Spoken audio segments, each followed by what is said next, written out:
Hi!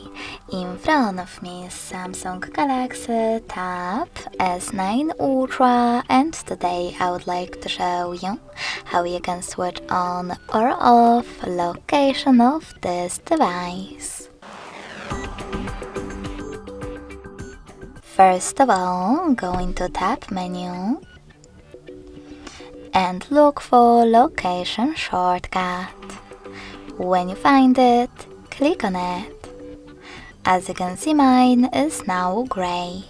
That means that location is disabled, but you can always enable it by tapping on the same shortcut again.